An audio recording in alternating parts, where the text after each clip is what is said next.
Sushi Go Party is Gamewright's player and content expansion for the original simultaneous turn card game Sushi Go that is sometimes used to practice for Magic the Gathering drafting. This short video assumes you already understand the game's rules. Recently, I, an all-round strategy game enthusiast and frequent Sushi Go Party appreciator, took upon myself the medium challenge of determining the maximum total score possible in a single hand and a single game. Before I could effectively begin, a few simple assumptions had need be made. Primarily, perfect draw and cooperative play. Perfect draw being that the hands dealt logistically allowed for reaching the maximum score, and cooperative play meaning that opponents facilitated the score through either generous collaboration or overwhelming stupidity. It was also pertinent that the deck composition remained unaltered from its normal state, i.e. there was only allowed one dessert, 3 appetizers, etc., etc. If you wish to attempt this puzzle for yourself, which I would highly recommend, now would be that time. Carrying on, my own method for discovering the greatest total was initially confused and chaotic, searching my brain in the box for which cards I intuitively gathered would garner the aspired maximum. This primary process led to some working conclusions that would prove laughably incorrect. My preliminary candidates lay naturally with those cards that had allowed me to score highly in actual or competitive games. Onigiri, wasabi, I thought. Soy sauce, squid nigiri. Perhaps fruit? By the foot. Of these initial assumptions, only one, perhaps the most unassuming, would be used, and even then merely in an interchangeable fashion. I eventually recalled my year's previous, somewhat less thorough, attempt at this puzzle, and the key feature of my solution then in. 3 special orders played on, copying, 3T. This creates a card efficiency of 6 over 6 cards, the highest consistent efficiency possible in the game.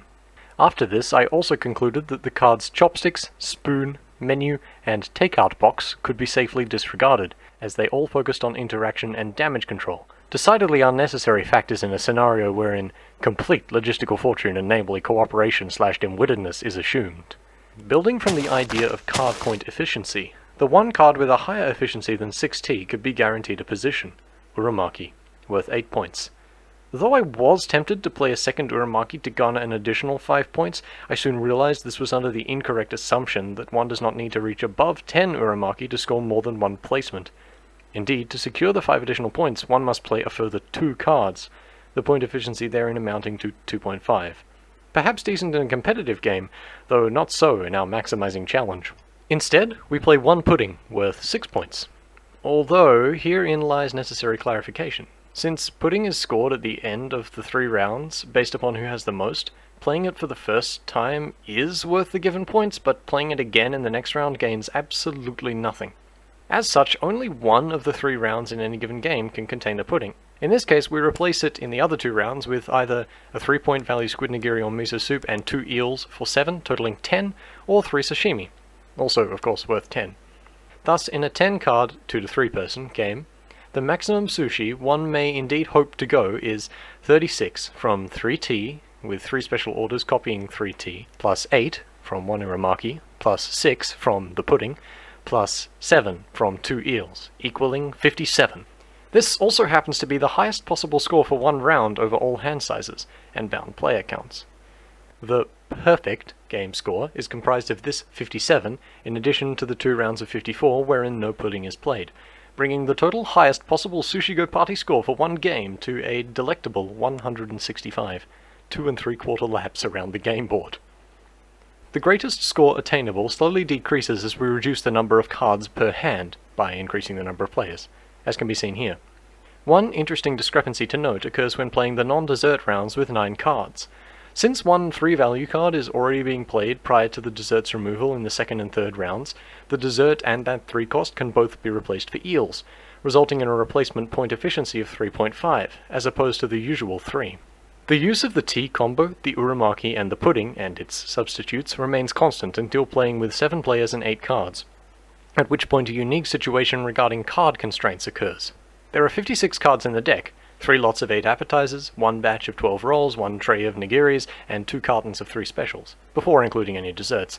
And when playing with above 6 players, this equals the total number of cards necessarily dealt, 7 players times 8 cards, or 8 players times 7 cards. This initially seems to indicate that it remains just possible to sneak past the looming issue of non-high scorer players potentially being forced to play multiple puddings over the 3 rounds, therefore rendering the high scorer's pudding worthless.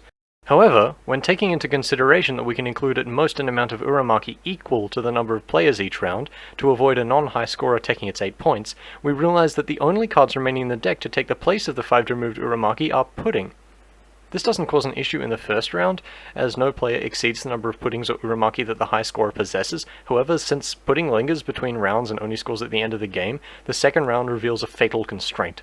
With 5 players unable to play another pudding, including the high scorer who will be playing a card worth 3, 5 puddings in circulation, and only 2 remaining players open to play them, the maths doesn't check out, chief. Since the high scorer is better off playing 3 cards worth 4 points each than 3 pudding cards worth 6, the pudding is removed from the deck and replaced with green tea ice cream, which does not penalize those who don't play it. This brings the score for one round of a 7-player game to an interestingly discrepant 48, using the tea combo, an Uramaki, and an edamame. With 8 players, the dessert is rendered irrelevant regardless, as with only 7 cards to play, its score potential doesn't make the cut, and we therefore continue to employ green tea ice cream to avoid losing 6 points for having the least pudding. The maximum total points is otherwise always correlated with the number of cards per hand, and inversely correlated with the number of players, except when playing with 9 cards and 5 players. This discrepancy, where the maximum possible points when playing with 9 cards and 4 players is 53, 51 without dessert, while the maximum when playing with 5 players is 54, 52 without dessert, is caused by a quirk in the edamame card. When playing with 4 players, the card is worth 3 points, as 3 other people have it played, while when playing with 5 players, it is worth 4, thereby replacing the squid nigiri or miso soup otherwise played, and increasing the total points by 1. The edamame, replacing the squid nigiri or miso soup after 4 players, and the eel cards are utilized to reach the highest possible score until there is no remaining room for them in hand.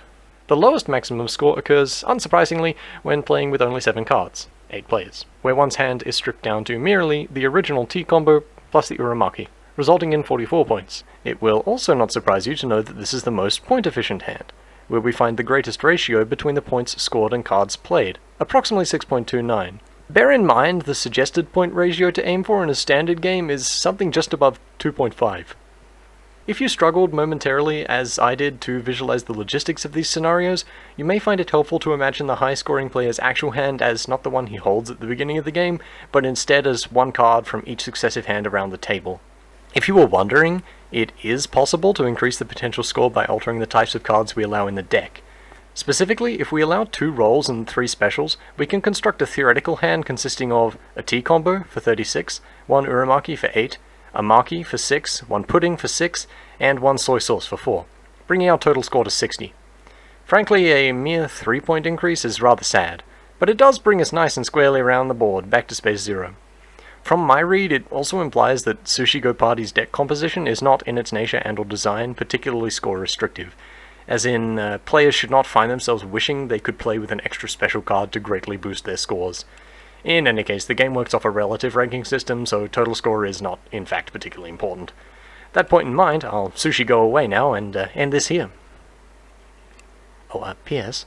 Don't bother trying to work out the lowest score you can get. It's really boring, because a bunch of cards, tofu, eel, half of the specials, fruit, maki, etc., etc., all allow you to attain absolutely nothing. A better challenge, perhaps, though in a regular game, would be to achieve a score of exactly 0. See how your friends change their gameplay to work around that. You might also find interest in seeing how much net damage you can do, or how much damage you can do to a specific player. PS2. The Google Sheet document is linked underneath if you wish to further analyze for yourself. Comments are enabled, so please behave yourselves.